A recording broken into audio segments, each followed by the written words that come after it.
పరిశుద్ధ లేఖన గ్రంథంలో నుంచి యావేలు గ్రంథము 2వ అధ్యాయము 12, 13, 14 వచనాలు చదువుకొని ముందుకు సాగుదాం. ఇప్పుడైనను మీరు ఉపవాసం ఉండి కన్నీరు విడిచుచు దుఃఖించుచు మనస్పూర్వకముగా తిరిగి నా యొద్దకు రండి. ఇదే యెహోవా వాక్కు. దేవుని సంగమా, ఈరోజు మనం నేర్చుకోబోతున్నటువంటి సంగతి, ప్రభు మనతో మాట్లాడుతున్నటువంటి సంగతి ఏం తెలియపరుచుకుంటున్నాడు ఈరోజు? ఉపవాసము. ముందు ఉపవాసము, ఉపవాసం గురించి బైబిల్ ఏం చెప్తుంది? మొదటి మాట అవుట్లైన్స్ చెప్తున్నాను, రాసుకోండి. ఉపవాసము ఏం చెప్తుంది? బైబిల్ ఏం చెప్తుంది ఉపవాసం గురించి? రెండవది, ఉపవాసం ఉన్నప్పుడు మనం ఏం చేయాలి? అసలు ఉపవాసం ఉన్నప్పుడు చేసేదానికంటే ముందు ఎందుకు ఉండాలన్నటువంటి దాన్ని మనకు నిర్ధారణ కావాలి. ఎందుకు ఉండాలి, ఏం చేయాలి ఉంటే? ఒకవేళ ఉపవాసం ఉంటే ఆ ఉపవాసం వల్ల వచ్చేటువంటి లాభాలు ఏమిటి? ఇవి అవుట్లైన్స్. కనుక వీటిని ఎందుకు మనం ధ్యానిస్తూ ముందుకెళ్తున్నాం. ఇందులో అర్థమైనటువంటి సంగతులను సంక్లుప్తంగా వివరించి ముందుకు తీసుకెళ్లేదానికి ప్రయత్నం చేస్తున్నాం. నా ప్రేమైనటువంటి దేవుని బిడ్డలారా, రండి. పరిశుద్ధ లేఖన గ్రంథంలో పరిశుద్ధాత్మ దేవుడు మనతో మాట్లాడిస్తున్నటువంటి ఆ గొప్పనైనటువంటి సంగతులను దినవృత్తాంతముల 2వ గ్రంథము 20వ అధ్యాయము 3వ వచనాన్ని ఒకసారి చదువుకొని ముందుకు సాగుదాం. భయపడి యెహోవా యొద్ద విచారించుటకు మనస్సు నిలుపుకొని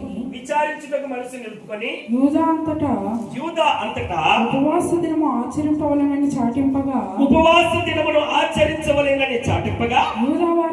యూదావారు యెహోవా వలన సహాయమును వేడుకొనుటకై కూడుకొనిరి. యెహోవా యొద్ద విచారించుటకు యూదా పట్టణములన్నిటిలో నుండి జనులు వచ్చిరి. యెహోషాపాతు యెహోవా మందిరములో క్రొత్త శాల ఎదుట సమాజముగా కూడిన యూదా యెరూషలేముల జనుల మధ్యను నిలవబడి, మా పితరుల దేవా యెహోవా, నీవు ఆకాశమందు దేవుడవైనావు, అన్యజనుల రాజ్యములను ఏలువాడవు నీవే, నీవు బహు బలము గలవాడవు, పరాక్రమము గలవాడవు, నిన్ను ఎదిరించుటకు నీకెవరికి నీ బలము చాలదు. నీ జనులైన ఇశ్రాయేలు ఎదుట నుండి నీ దేశపు కాపురస్తులను తోలివేసి నీ స్నేహితుడైన అబ్రహాము యొక్క సంతతికి దీనిని శాశ్వతముగా అనిచ్చిన మా దేవుడవు నీవే. వారు అందులో నివాసము చేసి కీడైనను, యుద్ధమైనను, తీర్పైనను, తెగులైనను, కరువైనను మా మీదికి వచ్చినప్పుడు మేము ఈ మందిరము ఎదుటను నీ ఎదుటను నిలవబడి మా శ్రమలో నీకు మొరపెట్టిన ఎడల నీవు ఆలకించి మమ్మల్ని రక్షించుదామని అనుకుని ఇచ్చట నీ నామ ఘనత కొరకు ఈ పరిశుద్ధ స్థలమును కట్టించిరి. నీ పేరు ఈ మందిరమునకు పెట్టబడిన కదా. దేవునికి స్తోత్రం కలుగును గాక. నీ పేరు ఈ మందిరమునకు పెట్టబడిన గాక. ప్రేమైనటువంటి దేవుని బిడ్డలారా, మొదటగా ఈ అధ్యాయములో నన్ను ప్రేరేపించినటువంటి మాట, నన్ను ముందుకు నడిపించడానికి అవసరమైనటువంటి మాట, ఇందాక యావేలు గ్రంథంలో ఇక మీదటనైనను ఇప్పటి నుంచైనను మీరు ఉపవాసం ఉండండి అని అంటున్నాను. అనమాట చదవండి. యావేలు గ్రంథంలో మాట చదవండి. మీరు ఇప్పటి నుంచైనా ఇప్పుడైనను మీరు ఉపవాసం ఉండి కన్నీరు విడుచుచు దుఃఖించుచు మనస్పూర్వకంగా, అంటే మనస్ఫూర్తిగా అంటే అరాకొరగా కాకుండా, ఆపద మొక్కులు కాకుండా, మనస్ఫూర్తిగా హృదయపూర్వకంగా తిరిగి నా యొద్దకు రండి అని పిలుస్తున్నాడు. ఇప్పుడైనను అంటున్నాడంటే అప్పుడు దాకా ఉన్నటువంటి స్థితి ఏంటిది? అర్థమైందా? మొదటి పాయింట్ ఏంటిది? ఉపవాసం ఎందుకు చేయాలి? అదే కదా. ఇప్పుడైనను మీరు ఉపవాసం ఉండి నా యొద్దకు రండి అంటున్నాడు. ఇప్పుడైనను అంటే దానికంటే ముందు ఏదో ఒక విపత్తు జరిగి ఉండాలి, దానికంటే ముందు ఏదో ఒక బాధ జరిగి ఉండాలి, దానికంటే ముందు ఏదో ఒక శ్రమ జరిగి ఉండాలి. హల్లెలూయా. చెప్పాలి హల్లెలూయా. ఒక త్రాగుబోతు దగ్గరికి వెళ్ళాడు. త్రాగుబోతు దగ్గరికి వెళ్ళి, ఒరే అయ్యా త్రాగుడు మానుకో అని చెప్తే వింటడా? వినడు. వినకపోగా ఏమంటాడు? వక్రీకరించి మాట్లాడుతూ. అవునంటారా కాదంటారా? అదే అలాంటి వ్యక్తితో మనం మాట్లాడాలంటే వాడు మనతో డెబిట్ చేస్తాడు. నేనేమంటున్నానంటే ఆ త్రాగుడు వలన తన యొక్క హృదయంలో ఉన్నటువంటి ఏవో తన అవయవాలన్నీ ఏదో ఒక డ్యామేజ్ అయ్యి హాస్పిటల్కి వెళ్ళి బాగానటువంటి స్థితి ఉండి వచ్చాడనుకో, ఇప్పుడు వారి దగ్గరికి వెళ్ళి మరి ఆ త్రాగుడు మానుకోరా అంటామా, లేకపోతే ఇంకేమంటాం? ఇప్పుడైనా మానుకోరా అంటాం. హల్లెలూయా. ఎందుకని అంటున్నాం ఆ మాట? ముందు పోయినప్పుడేమో త్రాగుడు మానుకోరా అయ్యా అన్నాం. వాడి వ్యాధి పాలై, బాధ పాలై, శ్రమల పాలై, ఇరుకుల పాలై, ఇబ్బందుల పాలై, డాక్టర్లు కూడా వీడు బ్రతకడు, వీడు చచ్చిపోతాడు అన్నటువంటి అలాంటి స్టేట్మెంట్లోకి వెళ్ళి తిరిగి వచ్చిన తర్వాత దేవుడు ఏదో కనికరించి తనను బాగు చేస్తే అప్పుడు ఏం చెప్తాం? మరి ఇప్పటి నుంచైనా చెప్పాలి, ఇప్పటి నుంచైనా మానుకోరయ్యా అని చెప్తాం. హల్లెలూయా. ఇక్కడ యెహోషాపాతు ఈయన ఎవరు అంటే క్లుప్తంగా 2 మాటలలో దాన్ని వివరించి వెళ్ళడానికి ప్రయత్నం చేస్తాను. జాగ్రత్తగా తండ్రి అయినటువంటి దేవుడు పరిశుద్ధ ఈ లేఖన గ్రంథంలో అబ్రహాము అన్నటువంటి వ్యక్తి తెలియనటువంటి వారు ఎవరైనా ఉన్నారా? అబ్రహాము అయ్య అంటే అందరికీ తెలుసు. అబ్రహాము యొక్క వాగ్దానం ఏమిటయ్యా అంటే ఆకాశ నక్షత్రముల వలె ఇసుక రేణువుల వలె నీ సంతతిని విస్తరింప చేస్తానని చెప్పి వాగ్దానం చేశాడు. ఎవరికి? అబ్రహామయ్య గారికి. అయితే ఆయన ఒక వడంబడిక పెట్టాడు, ఒక స్టేట్మెంట్ ఇచ్చాడు. ఏమని? నేను ఎలాగ చెప్తున్నా అలాగ చేయాలి, అప్పుడు నేను నిన్ను ఆశీర్వదిస్తానని చెప్పాడు. సర్లని వెళ్తూ దేవుడు ఏం చెప్పాడు? నీ స్వజనులను, నీ ఇంటి వారిని వదిలిపెట్టి నేను చూపించి దేశానికి వెళ్ళని చెప్పాడు. వెళ్తూ 2 తోకలు ఉంచుకొని వెళ్ళాడు. ఒకటి వారి తండ్రి, 2 సహోదరులు. ఓకేనా? లోతులు తీసుకొని పోయాడు. దేవుడు చేసినటువంటి వాగ్దానం నెరవేర్చబడుతుందా? వృద్ధ్యం అవుతున్నాడు కానీ సంతానం లేదు. ఇచ్చినటువంటి మెయిన్ స్టేట్మెంటే లేదు అక్కడ. ఎప్పుడు ఆ స్టేట్మెంట్ నెరవేర్చబడుతుంది అంటే, ప్రేమైనటువంటి దేవుని బిడ్డారా, కొద్ది దూరం వెళ్ళిన తర్వాత తండ్రి మరణిస్తాడు. ఆ తర్వాత వారి యొక్క మంద, వీరి యొక్క మంద, పశువులు అన్నటువంటివి వృద్ధిలోనికి వచ్చి వారి కాపరులకు వీరి కాపరులకు పడక ఈ లోతు అబ్రహాం గారు విడిపోతారు. విడిపోయినప్పుడు అప్పుడు తండ్రి అయినటువంటి దేవుడు అబ్రహాము దగ్గరికి వచ్చి అప్పుడు తనకు చేసినటువంటి వాగ్దానం స్థిరపరచడానికి ఆయన ఒక కుమారుణ్ణి ఇస్తానని మాటిచ్చి ఇస్సాకును దయచేస్తాడు. హల్లెలూయా.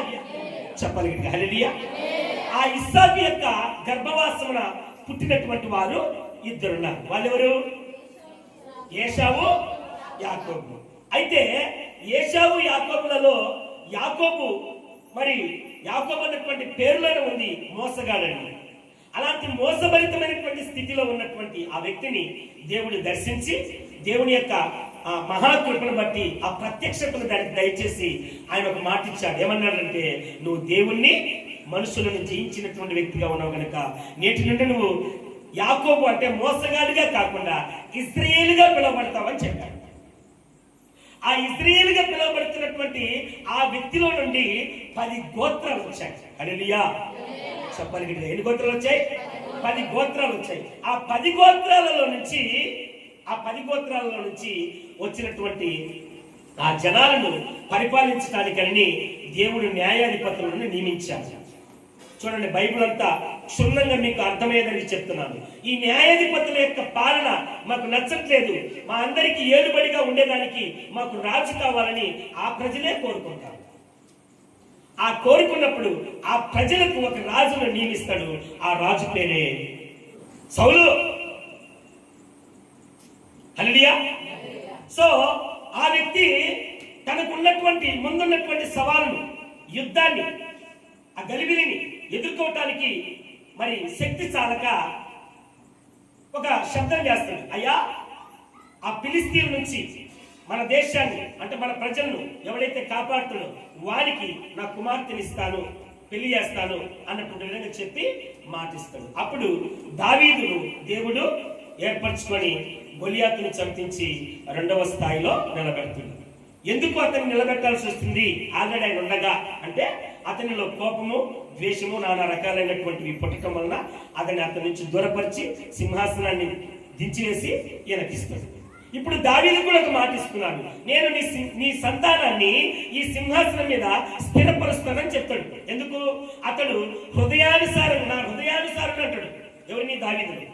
అంటే నా హృదయంలో ఏముందో, ఏం కావాలని కోరుకుంటున్నానో దాన్ని దాన్ని ముందుగానే జరిగించేటువంటి వాడు అన్నటువంటి స్టేట్మెంట్ ఇచ్చాడు ఈ దావీదయ్య.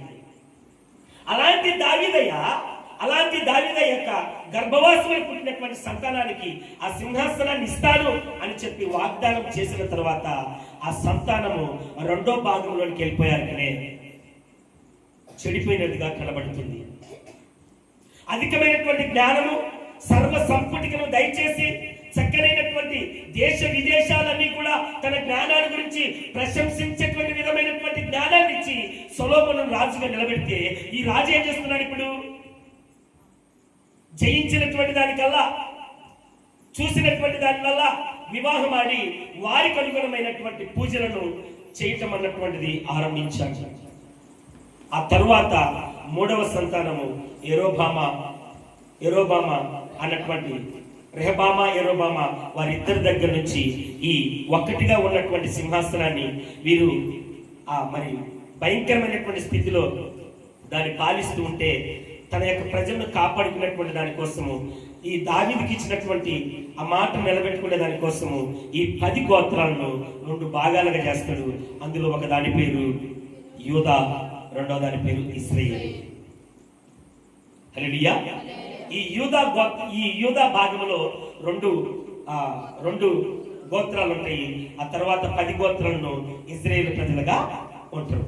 ఇప్పుడు నేను మాట్లాడుతున్నది ఈ 2 భాగాలలో ఉన్నటువంటి యూదా గోత్రంలో 4వ రాజు అయినటువంటి వాడే ఈ యెహోషాపాతు. హల్లెలూయా.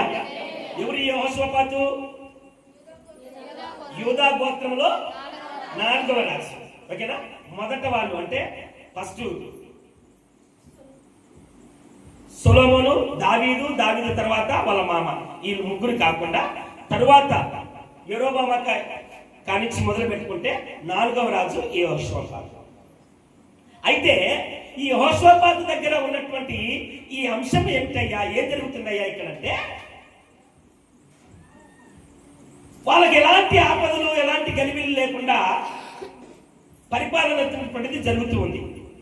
ఆ పరిపాలనలో అనుకోనటువంటి రీతిగా తండ్రి అయినటువంటి దేవుడు వీరి పక్షాన ఉంటూ గొప్పనైనటువంటి విజయాలను వీరికి దయచేస్తూ, గొప్పనైనటువంటి స్థితులను వీరికి దయచేస్తూ ఉంటే వీళ్ళు ఒక 3 రాజ్యాలు ముఖముడిగా కట్టుకొని యెహోషాపాతు మీదకి దండయాత్ర చేయడానికి వస్తారు.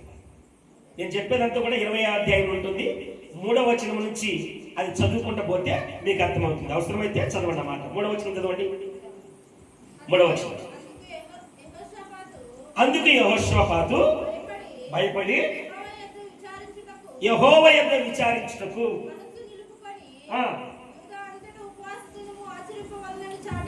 దేవునికి స్తోత్రం కలుగును గాక. ఇందుకు యెహోషాపాతు ఎందుకని భయపడిండు? యెహోషాపాతు ఎందుకని భయపడిండు? 3 దేశాలు ఏంటివి? 2వ వచనంలో చూడన్నమాట. మోయాబీలు, అమోనీలు, వీళ్ళందరూ కలిసి యెహోషాపాతుని ఎదుర్కోవడానికి దండెత్తొస్తున్నారు. ఈ యెహోషాపాతుకు ఈ విషయాన్ని చెప్పారు, అయ్యా నీ మీదికి ఇదిగో పలానా వాళ్ళు వస్తున్నారు, మరి వీళ్ళని ఎదుర్కోవడానికి నువ్వు సిద్ధంగా ఉండంటే సర్లేని ఆయన ప్రభు యొక్క సముఖమున ప్రతిసారి అడుగుతున్నట్టుగానే అడుగుతున్నాడు. తన శక్తిని ఆధారం చేసుకొని, తన సైన్యాన్ని ఆధారం చేసుకొని, తన బలాన్ని ఆధారం చేసుకొని చెప్తూ ఉన్నాడు. ఈ 3 రాజ్యాలు వస్తున్నాయి నా మీదకి, ఈ 3 రాజ్యాలను ఎదిరించేటువంటి సైన్యం నా దగ్గర ఉందా? అవునా? తన స్థితిని గురించి ఆలోచించుకోవాలి కదా. ఈ 3టిని నేను ఓడించగలుగుతానా, విజయం నా పక్షం ఉంటుందా అని ఒక ప్రణాళిక వేసుకున్నాడు. ప్రణాళిక వేసుకుంటే అవి మహాసైన్యం అని పిలువబడుతుంది. ఆ 3 దేశాలు కలిసి వస్తే దాన్ని ఏ విధంగా కనబడుతుందంట? మహాసైన్యంగా కనబడుతుందంట. దాన్ని ఎదిరించడానికి నా దగ్గర శక్తి లేదు కనుక నేను ఓడిపోవడం తథ్యం. నా ప్రజలు మరి ప్రాణత్యాగం చేయాల్సినటువంటి పరిస్థితి వచ్చేసింది అన్నటువంటి ఆ ఉద్దేశంతో ఇప్పుడు భయం ఉంచుకున్నది. హల్లెలూయా చెప్పాలి గట్టిగా, హల్లెలూయా.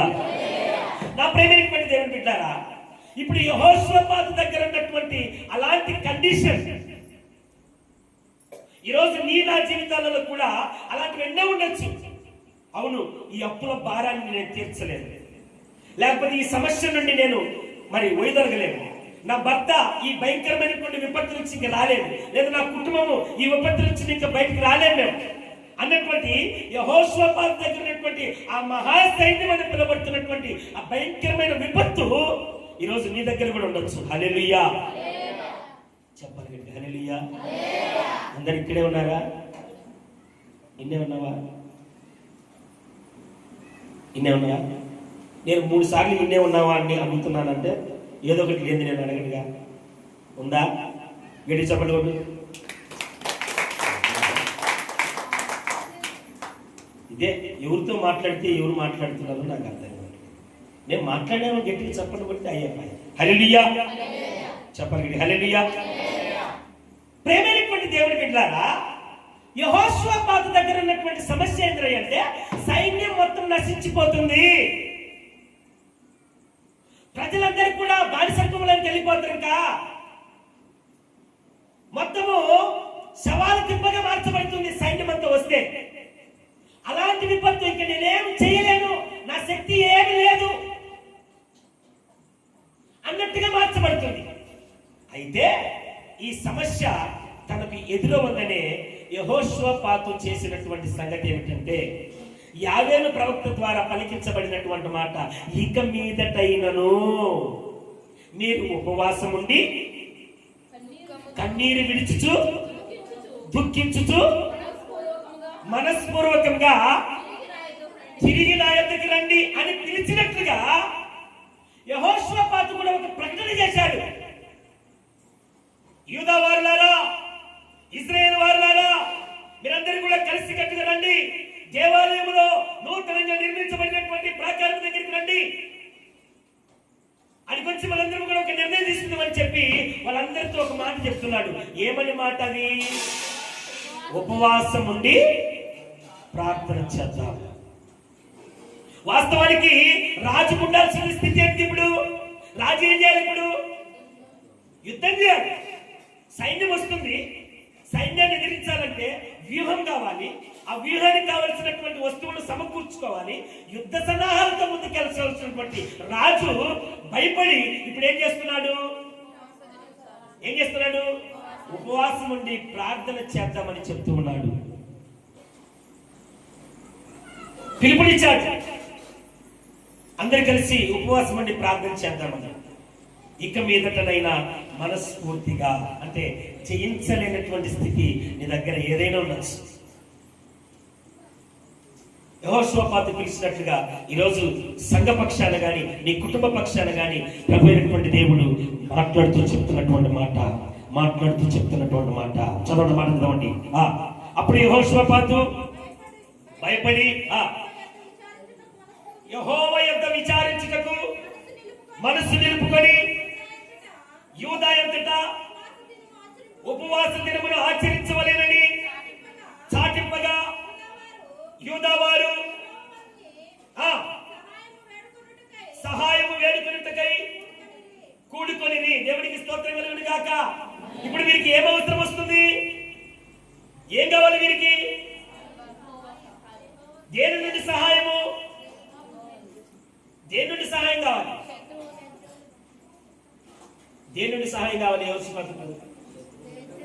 శత్రువు బారి నుండి సహాయం, అంటే శత్రువును ఎదిరించడానికి సహాయం కావాలి. శత్రువును ఎదిరించడానికి సహాయం కావాలంటే ఏం చేయాలి? లెక్క ప్రకారం ఉదాహరణకు పాకిస్తాన్కు ఇండియాకు యుద్ధం పడింది అనుకున్నాం. ఇప్పుడు మన దగ్గర తగినటువంటి ఫోర్స్ లేదు, కావలసినటువంటి ఆ నైపుణ్యాలు అవన్నీ లేవు, మన దగ్గర ఇన్స్ట్రుమెంట్స్ లేవు, లేకపోతే అవన్నీ కూడా లేవు అనుకున్నాను. యుద్ధ నౌకలు కానీ లేకపోతే అణుబాంబులు కానీ ఇవి లేవు. ఇప్పుడు ఏం చేయాలి? మన దగ్గర లేవు, వస్తున్నటువంటి వాడు బలమైన వాడు, వాడిని ఎదిరించాలంటే ఏం చేయాలి? ఏం చేయాలి? ఏం చేయాలి? యుద్ధం చేయడానికి మన దగ్గర శక్తి లేదు. మన దగ్గర శక్తి లేదు. నా మాటలు అర్థమవుతున్నాయా? నా మాటలు అర్థమవుతున్నాయా? హల్లెలూయా చెప్పాలి. హల్లెలూయా. నా మాటలు అర్థమవుతున్నాయా? ఇప్పుడు యుద్ధం చేయడానికి సైన్యం వస్తుందని విన్నాడు యెహోషాపాతు. విన్నటువంటి యెహోషాపాతు 3 సైన్యాలు కలిపి ఆ సైన్య సమూహాన్ని మహాసైన్యంగా భావించాడు. ఓడించేంత శక్తి నా దగ్గర లేదని అనుకున్నాడు. అనుకున్నటువంటి తడువు చేయక వెంటనే యెహోవా యుద్ధ విచారణ చేయాలని ఆ ఏటికి భయపడి యెహోవా సన్నిధానం దగ్గరికి వచ్చాడు. వచ్చిన తర్వాత ఏం చెప్పాడు? ఉపవాసం ఉండండి అని చెప్పి ప్రార్థన చేయమని చెప్పి చెప్తున్నాడు. వాస్తవానికి రాజు చేయాల్సిన పని ఏంది? తన ముందున్నటువంటి సవాల్ ఏంది? యుద్ధం చేయాలన్నటువంటిది తన మీద ఉన్నటువంటి సవాల్. దానికి శక్తి చాలేదు. శక్తి చాలకుంటే ఏం చేయాలి? శక్తి చాలకపోతే జనరల్ గా మనం ఏం చేస్తామంటే పక్క రాష్ట్ర దగ్గరికి వెళ్ళి, ఒరే అయ్యా నువ్వు నాకు సపోర్ట్ చేయి. ఈ దేశం దగ్గరికి వెళ్ళి, ఒరే అయ్యా నువ్వు నాకు సపోర్ట్ చేయండి, వాళ్ళ సపోర్ట్ తీసుకోవాలి. కానీ యెహోషాపాతు ఏం చేస్తున్నాడు? యుద్ధానికి ఈయన ఉంటున్నటువంటి ఉపవాసానికి ఏం సంబంధము? హల్లెలూయా. నా మాటలు అర్థమవుతున్నాయా? ఈ మెలిక నువ్వు జాగ్రత్తగా ఆలోచిస్తేనే నీకు అర్థమవుతుంది.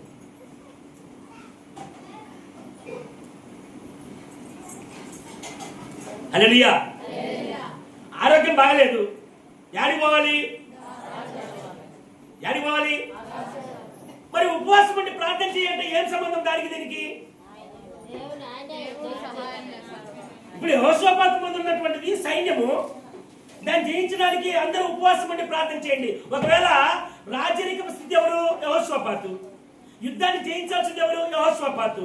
ప్రణాళికను వ్యూహాన్ని రచించాల్సింది ఎవరు? యెహోషాపాతు. ఒకవేళ ఉంటే ఎవరు ఉండాలి?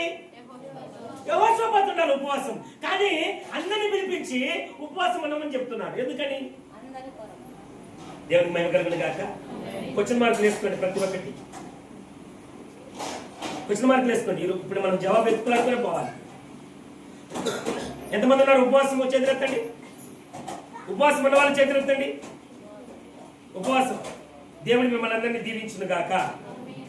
ప్రేమైనటువంటి దేవుడి బిడ్డారా, ఎందుకని ఉండాలి ఉపవాసం? మనము యెహోషాపాతు ఎందుకని ఉండమని చెప్తున్నాడు ఉపవాసము?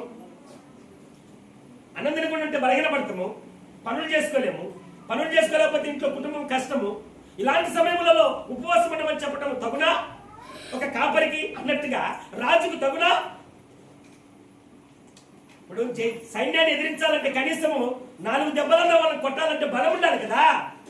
కానీ మనం ఏం చేయమని చెప్తున్నాడు? ఉపవాసం ఉండమని చెప్తున్నాడు. ఉపవాసం అంటే బలహీనమైపోతుంది. అప్పుడు సైన్యానికి అసలు ఇంకా ఏం చేయలేదు అంటే వాళ్ళ పని సులువు అయిపోతుంది అనే కదా మన ఆలోచన.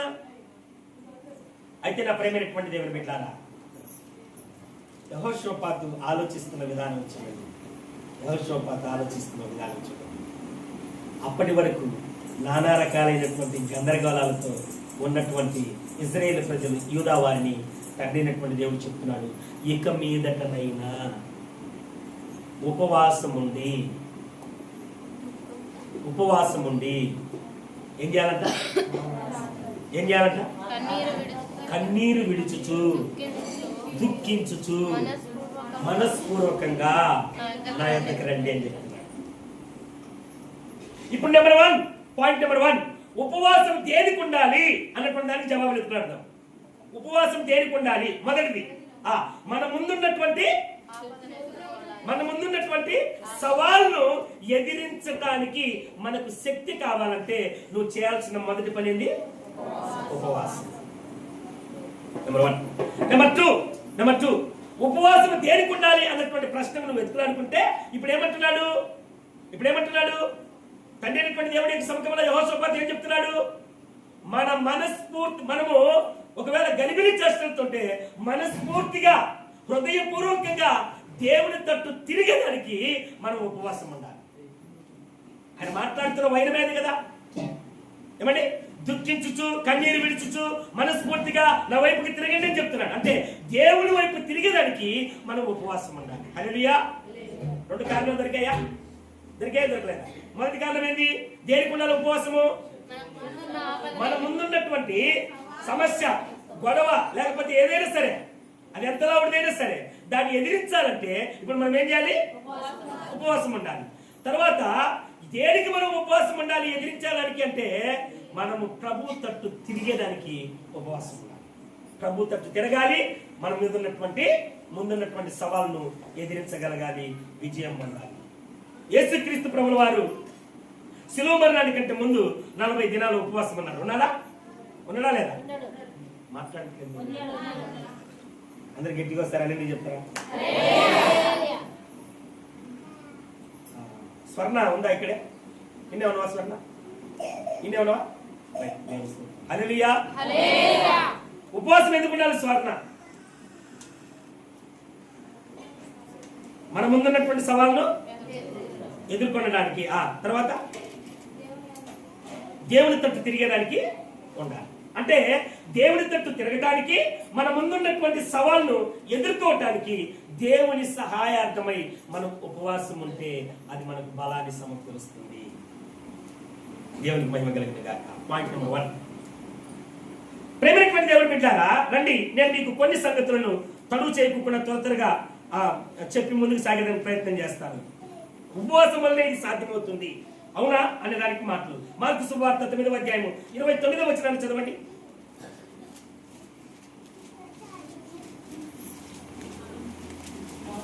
మార్కు శుభవార్త 9వ అధ్యాయము 29వ వచనమా?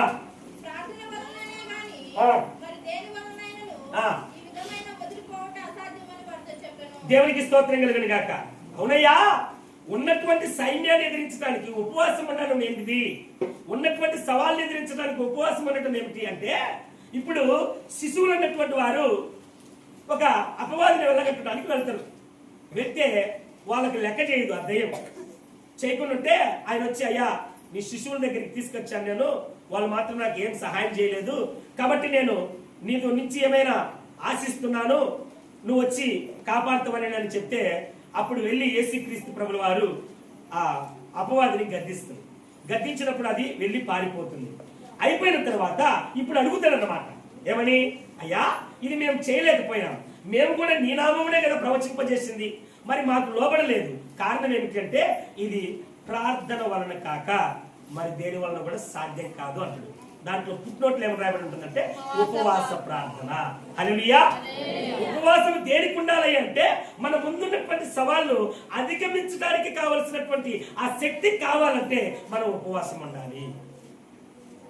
అంటే ఇది ఒక ఉపవాస ప్రార్థన వల్ల తప్పక ఇంకా దేని వల్ల కూడా సాధ్యం కాదు అన్నటువంటి సత్యాన్ని మనకు బైబిల్ బోధిస్తుంది. అలాగనే మత్తయి గారు రాసిన సువార్త 6వ అధ్యాయము 16వ వచనాన్ని గమనించినట్లయితే, మత్తయి సువార్త 6వ అధ్యాయం 16వ వచనం, మీరు ఉపవాసం చేయనప్పుడు వేషధారుల వలె గాక దుఃఖముఖులై ఉండక తాము ఉపవాసము చేయనట్లు మనుషులకు కనబడవలేనని వికారం చేసుకుంటారు. చెప్పుచున్నాను, ఉపవాసము చేయుచు ఉన్నట్టు మనుషులకు కనబడవలేనని కాక రహస్యమందున్న నీ తండ్రికే కనబడవలేను. హల్లెలూయా. ఇప్పుడు నా ప్రశ్న అమ్మా, ఇప్పుడు విన్నారు కదా, ఏమన్నాడు? మీరు ఉపవాసం చేయనప్పుడు మనుషులకు కనబడాలని అందవికారంగా ఉండి, ఈ మధ్య మనకు తపస్కారాలని వస్తాయి. అప్పుడు ఏం చేస్తారు? నోట్లో బొగ్గు ఉంటుంది, నోట్లో బొగ్గు వేసుకునేప్పుడు ఉదయం వేస్తారు బొగ్గు, ఇట్లా తోమి వదిలేస్తారు. ఈ చేయి గడుకోరు, ఈ గడుకోరు. ఏమమ్మా ఈ జామ దాకా మొహం కడుక్కోలేదంటే ఉపవాసం ఉండాలంటారు. హల్లెలూయా. అంటే మనం కొంతమంది ఉదయాన్నే బాగా ఫ్రెష్గా స్నానం చేసుకోనండి ఇలాగ ముడుచుకొని ఉంటారు. ఏమమ్మా అలా ఉన్నామంటే ఉపవాసం ఉండాలి అంటారు. అంటే నువ్వు ఉపవాసం ఉంటున్నటువంటిది ప్రజలకు అన్నటువంటిది కాకుండా తెలియాల్సింది దేవునికి తెలియాలన్నటువంటిది ఇంటెన్షన్, అవునా? అయితే మరి ఇక్కడ యెహోషువపాతు జనాలందరినీ ఉపవాసం ఉన్నారని చెప్తున్నాడు కదా, ఇప్పుడు అందరికి తెలిసిందా తెలియలేదా ఇది? మరి రహస్యంగా ఉండాలని చెప్తున్నాడే. హల్లెలూయా చెప్పాలి గట్టిగా, హల్లెలూయా. అలాగనే హల్లెలూయా. యెహోషువపాతు జనాలందరినీ ఉండమని చెప్తున్నాడు, ఉండమంటున్నాడా? ఇప్పుడు అందరికి తెలిసిందా తెలియలేదా? అంటే అర్థం ఏమిటంటే నువ్వు ఉంటున్నటువంటి స్థితి, నువ్వు ఉంటున్నటువంటి ఉపవాసము నీ వ్యక్తిగతీకరణమైనటువంటిదిగానే ఉండాలి. అది సంఘాన్ని ప్రభావితం చేసేటువంటిది ఉండాలి. అంటే నువ్వు లోపల పడుతున్నటువంటి ఈ మదన సంఘాన్ని రగిలించాలి. నువ్వు లోపల పడుతున్నటువంటి ఈ వేదన నీ కుటుంబాన్ని పురోగతికి తీసుకురావాలి. అది దాని అర్థం. హల్లెలూయా చెప్పాలి, హల్లెలూయా. కనుక నా ప్రేమైనటువంటి దేవుని బిడ్డలారా, ఉపవాసం అన్నటువంటిది ఎలా ఉండాలి? ఉంటున్నటువంటి సమస్యను ఎదిరించాలంటే ఉపవాస ప్రార్థన తప్పక వేరొక ఆధారం లేదు. రెండవది, దేవునికి తెలిసేటువంటి విధంగా ఉండాలి, కానీ మానవ మాతృలకు తెలిసేటువంటి విధంగా ఉండకూడదు అన్నటువంటిది దేవుని ఇంటెన్షన్. అలాగనే కీర్తనల గ్రంథం 35వ అధ్యాయం 13వ వచనాన్ని కూడా చదవండి. 35వ సంకీర్తన 13వ చరణాన్ని చదవండి. మనం ఎలా చేసుకుంటాం, మనం ఎలాంటి ఉపవాసం చేస్తున్నాం చెప్తున్నట్టు. వారు వ్యాధితో ఉన్నప్పుడు గోనె పట్ట కట్టుకొని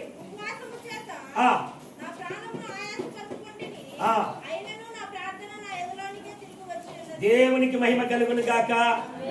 చెప్పాలి గట్టిగా, హల్లెలూయా హల్లెలూయా. ఏం మాట్లాడింది ఇప్పుడు దాకా దేవుడు? ఏం మాట్లాడాడు? చదవండి, వచ్చిన చదవండి. దేంతో ఉన్నారు వాళ్ళు? దేంతో ఉన్నారు? వ్యాధితో ఉన్నప్పుడు గోనె పట్ట కట్టుకొని ఉపవాసము చేత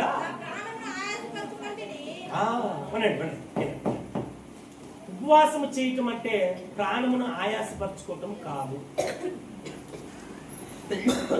ఉపవాసం అంటే ప్రాణం ఆయాసపడుతుంది, కానీ దాని ఇంటెన్షన్ అది కాదు. ఉపవాసం దేనికుంటున్నామయ్యా అంటే హృదయం అనేటువంటి దానిపైన నిండుకొని ఉన్నటువంటి ఆ భారాన్ని తొలగించాలంటే శారీరకపరమైనటువంటిది ఖాళీగా ఉండాలి. శారీరకమైనటువంటి బలం అన్నటువంటిది ఖాళీగా ఉంటే హృదయం పైన ఉన్నటువంటి ఆ బలమైనటువంటి ఆ ఒత్తిడిని తగ్గించడానికి ఇది దోహదపడుతుంది. హల్లెలూయా చెప్పాలి, హల్లెలూయా. కనుక నా ప్రేమైనటువంటి దేవుని బిడ్డలారా, యెహోషువపాతు చెప్తున్నటువంటి సంగతులలో మనం గమనించాల్సినటువంటిది, యెహోషువపాతు ఏమని మనకు తెలియపరుస్తున్నాడంటే ఉపవాసం వలన తప్పక ఇది వేరొక ఆధారం లేదు అనుకుంటున్నాడు. దాన్ని ఎలా చేయాలని చెప్తున్నాడంటే మనుషులకు కనబడవలనని కాక, ప్రాణమును ఆయాసపరచుకొనక దేవుని వైపు మనస్ఫూర్తిగా తిరగాలి అన్నటువంటిది తెలియపరుస్తున్నాడు. హల్లెలూయా చెప్పగలిగి, హల్లెలూయా. అర్థమైంది ఈ మాట? అర్థమైందా? ఉపవాసం దేనికి ఉండాలి? ముందున్న సమస్యను ఎదిరించడానికి ఉపవాసం ఉండాలి. తర్వాత దేవుని తట్టు మనస్ఫూర్తిగా తిరగడానికి ఉపవాసం ఉండాలి. ఎలా ఉండాలి? రహస్యంగా ఉండాలి. ఆ తర్వాత మనుషులకు కనబడకూడదు. ఆ తర్వాత ప్రాణమును ఆయాసపరుచుకున్నటువంటిదిగా ఉండకూడదు. ఈ మాటలు రాసుకోండి, అవసరం టైటిల్ రాసుకోండి. మంచిగా ఆయాసపరుచుకున్నటువంటిదిగా ఉండాలి. మన ప్రాణమును ఆయాసపరచుకోవడానికి కానీ మనం ఉపవాసం ఉండాల్సింది. అంతే కదా విజయం గారు, అంతేనా? ఇప్పుడు నా కొరకు ప్రార్థన చేయమా, తర్వాత చేద్దాం. హల్లెలూయా చెప్పాలి, హల్లెలూయా. కనుక నా ప్రేమైనటువంటి దేవుని బిడ్డారా, ఇప్పుడు రాజు ఆ ఉన్నటువంటి విపత్తిని బట్టి ఇప్పుడు తర్వాత వచనాలు చదవండి. తర్వాత వచ్చిన అమ్మా చదవాల్సింది దినవృత్తాంతముల 2వ గ్రంథము 20వ అధ్యాయంలో నుంచి చదవండి. 21 కాదు 5-6 వచనాల నుంచి చదవండి. యెహోషువపాతు యెహోవా మందిరములో మైక్లో ఆ, యెరూషలేములో జనుల మధ్యన నిలబడి, ఆ. మా పితరుల దేవా, మా పితరుల దేవా యెహోవా, యెహోవా, ఆకాశమందు దేవుడవైనావు, నువ్వు ఆకాశమందు దేవుడవైనావు, అన్యజనుల రాజ్యములను ఏలువాడవు నీవే. అన్యజనుల యొక్క రాజ్యములను ఏలువాడవు, నీవే, ఆ, నీవు బహు బలము గలవాడవు, నీవు బహు బలము కలిగిన వాడవు, పరాక్రమము గలవాడవు. పరాక్రమము కలిగిన వాడవు. ఎదిరించిన కవలికల బలము చాలు. నిన్ను ఎదిరించడానికి ఎవరికి కూడా బలము చాలదంటే ఉపవాసం ఉండి తను గుర్తించినటువంటి ఆ యొక్క నివేదిక ఏంటిది అన్నటువంటిది స్పష్టంగా చెప్తున్నాడు. ఏంటిది? ఆయన యొక్క ఔన్నత్యాన్ని గురించి జ్ఞాపకం చేసుకుంటున్నాడు. ఉపవాసంలో నువ్వు చేసుకోవాల్సినటువంటిది ఏంటి అంటే దేవుని యొక్క శక్తి ఏంటో నువ్వు కనుగొనాలి. ఆయన కనుగొంటున్నాడు. హల్లెలూయా. కనుగొంటున్నాడు. ఏమంటున్నాడు? అయ్యా, నువ్వు బహుబలము గలవాడవు, నువ్వు బహుబలం కలిగినటువంటి వాడవు, పరాక్రమము పరాక్రమము కలిగినటువంటి వాడవు, నిన్ను ఎదిరించడానికి ఎవరికి దమ్ము లేదు, అవునా అని చెప్పి తన యొక్క ఔన్నత్యాన్ని గురించి మాట్లాడుతున్నాడు. అంటే ఇలా అర్థం ఏంటంటే వస్తున్నటువంటి మహాసైన్యాన్ని తక్కువ చేసి దేవుడు ఏం చేయగలడో ఆ చేయగలిగినటువంటి స్థితిని గురించి వివరిస్తూ ఉన్నాడు. హల్లెలూయా. చెప్పగలిగిన హల్లెలూయా. మొదటి క్రియ అర్థమవుతుందండి. నా మాటలు చాలా జాగ్రత్తగా గమనించాలి. పరిశుద్ధాత్మ దేవుడు మనకు సహాయంగా ఉండును గాక. ప్రేమైనటువంటి దేవుడు బిడ్డారా, మనము ఉపవాసం ఉన్నటువంటి సమయంలో దేవుడి యొక్క శక్తిని ఆ విధంగా మనము తెలుసుకోవాలంటే మొదటగా అధికమైన సమయము వాక్యం చదవాలి. ఏం చేయాలి? మనము అధికమైన సమయము వాక్యం చదవాలి. ఒంటరిగా ప్రార్థనలో గడపటము నేర్చుకోవాలి. ఏమండి? ఆత్మ సంబంధమైనటువంటి విషయములు ఎక్కువగా డిస్కస్ చేయాలి. వింటున్నారా? తర్వాత పరిశుద్ధాత్మతో ఏ విధంగా సహవాసం చేయాలనో నేర్చుకోవాలి. ఈ 4 సంగతులు నేర్చుకోవాలి. ఉపవాసంలో ఉన్నటువంటి చక్కనైన ఆదరణను తెలియపరుస్తున్నాను. మీకు కావాలన్నటువంటి వారు దీన్ని జాగ్రత్తగా తీసుకుంటే దేవుడు మీకు ఈ 40 రోజులు అయిపోయేలోపు మిమ్మల్ని గొప్ప మహిమ కలిగిన ప్రభావంతో నింపబడును గాక. అందుకనే మీకు తెలియపరిచేటువంటి ప్రేమైనటువంటి దేవుని బిడ్డలారా, చాలా జాగ్రత్తగా గమనించండి. చాలా జాగ్రత్తగా గమనించండి.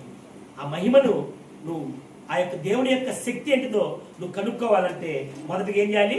దేవుని వాక్యాన్ని చదవాలి. రెండోది ఏకాంత ప్రార్థనలో ఉండాలి. మూడవది ఆత్మ సంబంధమైనటువంటి విషయాలను డిస్కస్ చేయాలి. తర్వాత 4వది పరిశుద్ధాత్మ దేవునితో సహవాసం అన్నటువంటిది నువ్వు ఎక్కువగా తోడ్పాటు పొందుకోవాలి.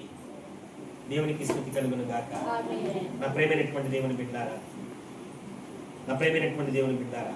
ఉపవాసం దేనికి ఉండాలి అన్నటువంటి దాన్ని మనం గమనించినట్లయితే ఇప్పుదాకా మాట్లాడుకుంటున్నాం. అలాగా ఎవరెవరు ఉపవాసం ఉండి ఏమేమి సాధించారు అన్నటువంటిది క్లుప్తంగా 4 మాటలలో విని ముందుకు సాగడానికి ప్రయత్నం చేద్దాం. తర్వాత వచ్చిన చదవండి. యెహోషువకు నీ జనులైన ఇశ్రాయేలీయులు 9, 8, 9, 10 వచనం నాటి చదవండి. కీడైనను, యుద్ధమైనను, నీర్పైనను, తెగులైనను, కరువైనను మా మీదకు వచ్చినప్పుడు ఈ మందిరం ఎదుటను నీ ఎదుటను నిలబడి మా శ్రమలో నీకు మొరపెట్టిన యెడల నీవు ఆలకించి మమ్మల్ని రక్షించదు అని అనుకోని ఇచ్చిన నీ నామఘనత కొరకు ఈ పరిశుద్ధ స్థలమును కట్టించి నీ పేరు నీ మందిరం పెట్టబడిన కదా. దేవునికి స్తోత్రం కలుగును గాక. నీకు తప్పక మాకేం అర్థం కాలేదు. మా దేవా నీవు వారికి తీర్పు తీర్చవా? ముందు వచ్చిన కూడా చదవమ్మా. మేము స్వతంత్రించుకోవాలని నీవు మాకిచ్చిన ఈ స్వాస్థ్యములో నుండి మమ్మలను తోలివేయటానికై వారు బయలుదేరి వచ్చి మాకు ఎలాంటి ప్రత్యుపకారము చేయుచున్నారో దృష్టించుము అంటే ఆలోచన చేయ్యా. మా దేవా నీవు వారికి తీర్పు తీర్చవా?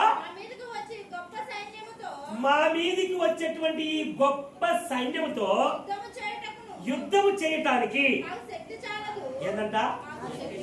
మొదటి నుంచి మనం మొత్తుకునేది ఏంది? ఎందుకని ఈయన ఉపవాసం ఉండమంటున్నాడు? ఆ సైన్యం ఎలా కనబడుతుంది? ఇతనికి మహా గొప్ప సైన్యముగా కనబడుతుంది.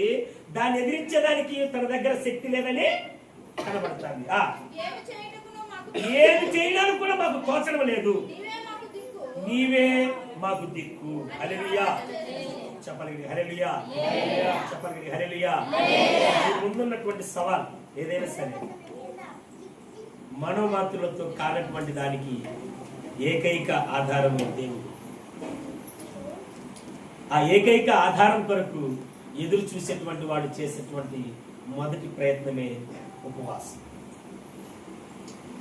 ఉపవాసం ప్రేమైనటువంటి దేవుడు బిడ్డారా, ఆ ఉపవాసంలో తను ఏమంటున్నాడంటే శత్రు బలాన్ని కూడా మహా సైన్యము అని ప్రబోధించి చెప్పినటువంటి అదే వ్యక్తి ఏమంటున్నాడంటే, అయ్యా నువ్వు భూమిలో ఉన్నటువంటి రాజులందరికీ రాజు, భూపతిని నువ్వు, అయినా నీ యొక్క శక్తి ఫలానా అని ఆయన ఐడెంటిటీ చేస్తూ ఆయన యొక్క నామ మహిమార్థమై ఘనత వహిస్తూ మాట్లాడుకుంటూ చెప్తున్నాడు, మేమైతే ఆ సైన్యాన్ని ఎదిరించడానికి మా దగ్గర ఏమాత్రమో శక్తి చాలదు, మాకు శక్తి చాలదని చెప్పి ప్రార్థన చేస్తున్నాడు. నా ప్రేమైనటువంటి దేవుని బిడ్డారా, ఈరోజు నీ ముందున్నటువంటి సవాల్ని ఎదిరించడానికి నువ్వు ఏ విధంగా ప్రార్థన చేస్తున్నావు? మనసులకు కనిపించేటువంటి ప్రార్థన చేస్తున్నావా? అవతారంతో కూడుకున్నటువంటి ప్రార్థన జరిపిస్తున్నావా? వాక్యంతో సమయం గడుపుతున్నావా? ఏకాంత ప్రార్థనలో ఉంటున్నావా? మోకాల జీవితపు ప్రార్థనను వింటున్నావా? హల్లెలూయా చెప్పాలి, హల్లెలూయా. ఇవన్నీ ఏమీ మాకు సంబంధం లేదు అన్నటువంటి వాళ్ళు వాక్యం చెప్తుంటే నిద్ర కూడా పోతారు, ఎందుకంటే వాళ్ళకు దీంతో ఏం సంబంధం లేదు. హల్లెలూయా, దీంతో వాళ్ళకి ఏం సంబంధం లేదని అర్థం. కనుక నా ప్రేమైనటువంటి దేవుని బిడ్డలారా, యెహోషువపాతు ఆ మాటని ఆ తర్వాత వచ్చిన చదవమా, తర్వాత వచ్చిన చదవండి. యూదా వారందరూ భార్యలతోను యెహోవా సన్నిధిని నిలబడిరి.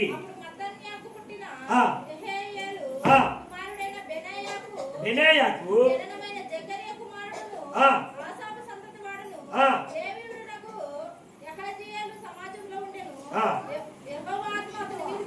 దేవునికి స్తోత్రం కలుగును గాక.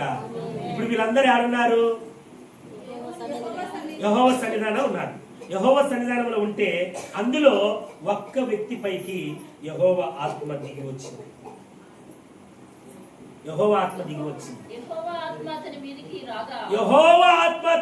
రాగా అతడు ఇలాగ ప్రకటిస్తున్నాడు, యూదావారులారా, యెరూషలేము కాపురస్తులారా, యెహోషాపాతు రాజా, మీరందరూ ఆలకించండి. యెహోవా సెలవిచ్చినదేమనగా, ఈ గొప్ప సైన్యానికి మీరు భయపడకూడదు. చెప్పండి, దేవునికి భయపడకూడదు గాక. యెహోషాపాతు వేసినటువంటి ప్రణాళికలో ప్రధానమైనటువంటి ఏంటంటే ఉపవాసము. ఈ ఉపవాసములో యూదావారు, యెరూషలేము కాపురస్తులందరూ కలిసి దేవుని యొక్క సముఖమున నిలబడి వాళ్ళు ఎప్పుడైతే ఉపవాసం అండి ప్రభు యొక్క చిత్తాన్ని, ప్రభు యొక్క వాస్తవికతను ఆయనకు జ్ఞాపకం చేస్తే, ప్రభువా నీవు తప్ప మాకు వేరొక ఆధారం లేదు అని చెప్పి ప్రభు యొక్క సన్నిధానంలో నిలిచారో అప్పుడు యెహోవా ఆత్మ వారి మీదకి దిగి వచ్చింది. యెహోవా ఆత్మ అతని మీదకి దిగి వచ్చి ప్రవచింపజేస్తున్నాడు, యూదావారులారా, యెరూషలేము కాపురస్తులారా, ఓ యెహోషాపాతు రాజు, మీరందరూ కూడా ఆలకించండి. ఆ గొప్ప సైన్యమును చూసి భయపడకండి, జడియకండి. ఈ యుద్ధము మీరు కాదు, దేవుడే జరిగించదు. చెప్పడమా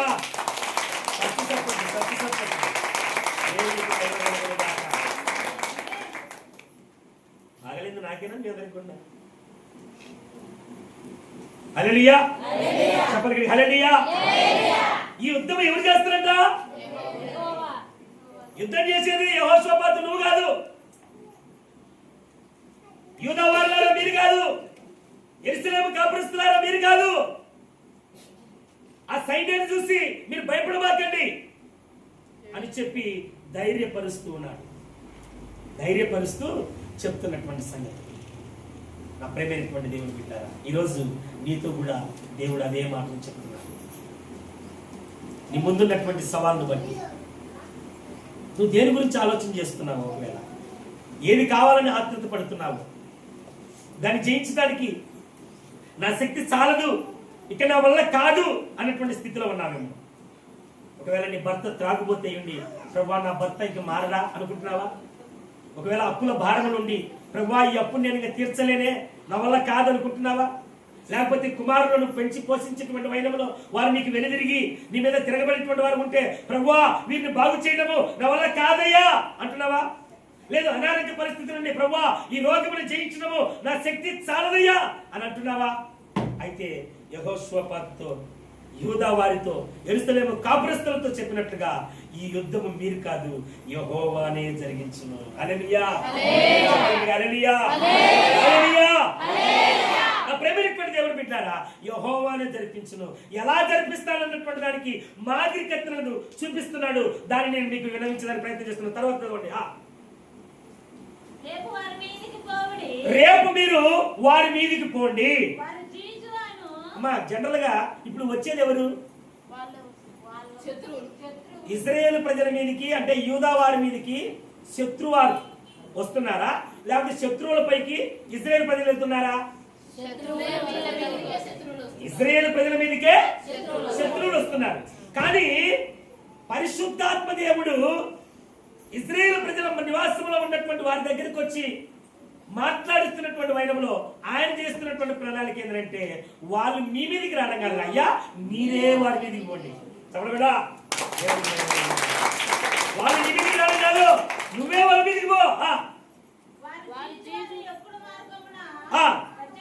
వచ్చేదరు మీరు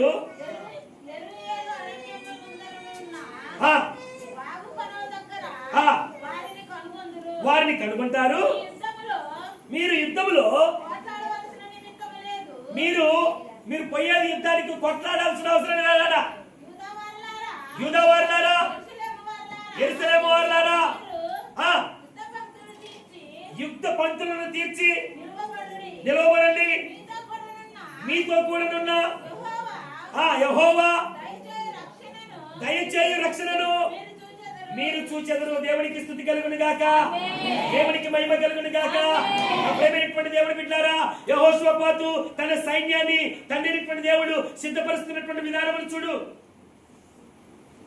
ప్రవక్త పరిశుద్ధాత్మ దేవుడు ప్రవక్త మీదకి వచ్చి ప్రవక్త ద్వారా వెలువరిస్తున్నటువంటి మాట, ఓ యూదా వారులారా, యెరూషలేము కాపురస్తులారా, ఓ యెహోషువపాతు, ఆ సైన్యాన్ని చూసి మీరు భయపడగాకండి. ఎందుకంటే సైన్యంలో యుద్ధం చేసేది మీరు కాదు, యెహోవానే చేస్తాడు. కానీ రేపు తెల్లారేసరికి వాళ్ళు పలాని ప్రాంతం గుండా వస్తున్నారు కనుక మీరేం చేయాలి? వారి మీదకి మీరే ముందు వెళ్ళండి. ఎలాగ వెళ్ళాలి? యుద్ధ పంక్తులలో యుద్ధం చేయడానికి ఎలా వెళ్తారో, యుద్ధం చేయడానికి ఒక క్రమం ఉంటుంది. యుద్ధం చేయడానికి ప్రేమైనటువంటి దేవుడు బిడ్డారా, ఒక క్రికెట్ ఆడించాలంటే కానీ ఫస్ట్ మంచి బ్యాట్స్మెన్ దించరు, మంచి బ్యాట్స్మెన్ దించరు. ఎవరో ఒక మామూలు బ్యాట్స్మెన్ తీస్తారు, 1-2 ప్లేయర్లు. ఆ తర్వాత బలమైనటువంటి వాడు ఉంటాడు. ఎందుకంటే ఒకవేళ ఆ పక్క బలమైనటువంటి తాకిడి ఉంటే కనుక ఆ 2 వికెట్లు పోతాయి. ఆ లోపల ఇది అర్థం చేసుకొని ఈ 3వ వ్యక్తి 4వ వ్యక్తి మంచిగా బ్యాటింగ్ చేస్తాడు అన్నటువంటి దాని అర్థం. అలాగా యుద్ధ పంక్తులలో నిలబెట్టే వారిని కూడా మొదట ఎలాగ నిలబెట్టాలి, ఆ తర్వాత ఎలా నిలబెట్టాలి, ఆ తర్వాత అలా వ్యూహం ఉంటుంది. ఆ వ్యూహం ప్రకారంగా మీరు నిలబడి యుద్ధ పంక్తులు చేరండి, యుద్ధం చేయడానికి సిద్ధపడండి. దేనికంటే ఈ యుద్ధం దేనికంట? మీరేం చేసి గొడవ పడాల్సినటువంటి అక్కర్లేదు. ఎందుకంటే యుద్ధం చేసేది మీరు కాదు, ఎవరు చేస్తారు? యెహోవా చేస్తారు. కానీ ఇక్కడ యుద్ధం చేసేటువంటిది లేదు. మరి ఎందుకు ఈ ఆర్భాటము? యుద్ధం చేసేది ఎవరు? యెహోవా. మరి నిలబడాల్సింది ఎవరు? చదవండి, మా మాటలు చదవండి. ఉక్కిరి బిక్కిరి లేసి వస్తున్నారు. మీరు యుద్ధ పంక్తులు తీర్చి నిలవబడండి. నిలబడాల్సింది ఎవరు? యుద్ధానికి నిలబడాల్సింది ఎవరు? మా మాటలు అందరికి ఫేజ్ లాంటి ఉన్నారు ఇక్కడే ఉన్నారా? కంపల్సరీ క్లమ్సీ అయితే లేదు కదా? అర్థమవుతుందా? నా మాటలు అర్థమవుతున్నాయా? యుద్ధము చేయాల్సింది ఎవరు? ఇశ్రాయేలు ప్రజలు చేయాలి. దానికి బదులు ఎవరు చేస్తామని చెప్పారు? యెహోవా చేస్తానన్నాడు. నిలబడాల్సింది ఎవరు మరి? అదేంటి, యుద్ధం చేసేది కదా నిలబడాల్సింది. నా మాటలు అర్థమవుతున్నాయా? ఇప్పుడు యుద్ధం చేశారు కదా, యుద్ధంలో నిలబడాల్సింది. కానీ వీళ్ళతో చెప్తున్నాడు. ఎందుకని? వీళ్ళు ఏం చెప్తున్నాడు? యుద్ధ పంక్తులలో మీరు ఎలాగ నిలుస్తారో అలాగే నిలబడండి. దేనికయ్యా అంటే యుద్ధం చేసేదానికి కాదంట. మళ్ళీ దేనికంట? యెహోవా దయచేయు రక్షణను మీరు కనులారా చూస్తారు. హల్లెలూయా చెప్పాలి గట్టిగా, హల్లెలూయా. అంటే దేవుడి కార్యం చేయాలంటే లైన్లో ఎవరుండాలి? ఎవరుండాలి? ఎవరుండాలి? నేనుండాలి. నా ముందున్నటువంటి సవాలు కలిగినటువంటి ఆ మహా గొప్ప సైన్యాన్ని నేను ఎదిరించాలంటే యుద్ధ పంక్తులలో సిద్ధంగా ఉండాల్సింది నేనే, కానీ యుద్ధం చేసేది నేనుగా. ఎవరు? యెహోవా చేయును. హల్లెలూయా చెప్పండి, హల్లెలూయా. యుద్ధం జరిగి యుద్ధం యొక్క ఫలమేమో నాకే, యుద్ధ ఫలమేమో నాకే, యుద్ధంలో నిలబడేది నేనే, కానీ యుద్ధం చేసేది నేనుగా. వింటున్నారా? ఉపవాసానికి ఉన్నటువంటి ఆధిక్యతను గురించి మాట్లాడుతున్నాడు దేవుడు. దాన్ని ఎలాగ జయిస్తానో అన్నటువంటి దానికి నిదర్శనాలు చూపిస్తున్నాడు దేవుడు. యుద్ధ పంక్తులలో కూర్చోమన్నాడు, నిలబడుకోమన్నాడు, నిలబడుకున్నారు, అయిపోయింది. ఇంకా కొద్దిగా ముందుకెళ్తే ఎంత చమత్కారంగా ఉంటుందో చూడండి. ఆ మాటలు చదవండి, మాటలు చదవండి. జడియకుడి ఈ అమ్మ ఇంకా చాలా ఎన్నికమైంది. 4 రోజులు చేసిన తర్వాత యెహోవాను స్తుతించడానికి నాయకులను ఏర్పరిచి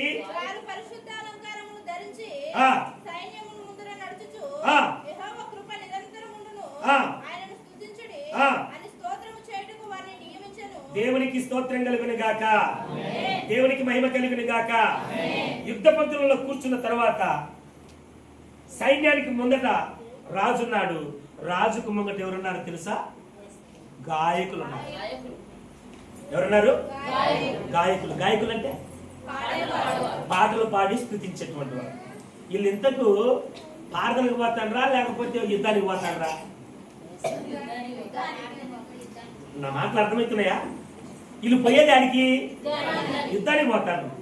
యుద్ధానికి పోయేటప్పుడు ఏమన్నాడు? ముందేమో సీరియస్నెస్ గా మీరు యుద్ధ పంక్తులలో జాగ్రత్తగా నిలబడండి అని చెప్పాడు. ఆ తర్వాత యుద్ధ పంక్తులన్నీ నిలబెట్టిన తర్వాత యెహోషాపాతు రాజు ఉన్నాడు. రాజుకు ముందు ఎవరు నడుస్తున్నారు? ఇప్పుడు గాయకులను నిలబెట్టాడు. గాయకులను నిలబెట్టి గాయకులు చేసే పని ఏం చేస్తున్నారు? పాటలు పాడతారు. యుద్ధ సన్నాహం, యుద్ధ వీరుడు ఏం చేస్తాడు? యుద్ధం చేస్తాడు. ఇప్పుడు ముందున్నటువంటి వరుసలో ఉండేది ఎవరు?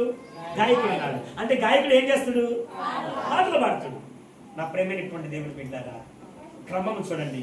ముందు గాయకులు ఉన్నారు, తర్వాత రాజు ఉన్నాడు, తర్వాత సైన్యం ఉంది.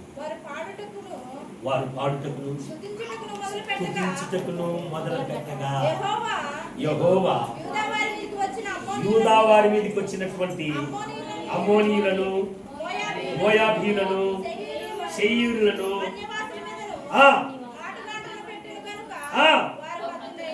దేవునికి మహిమ కలుగునుగా. చెప్పడమా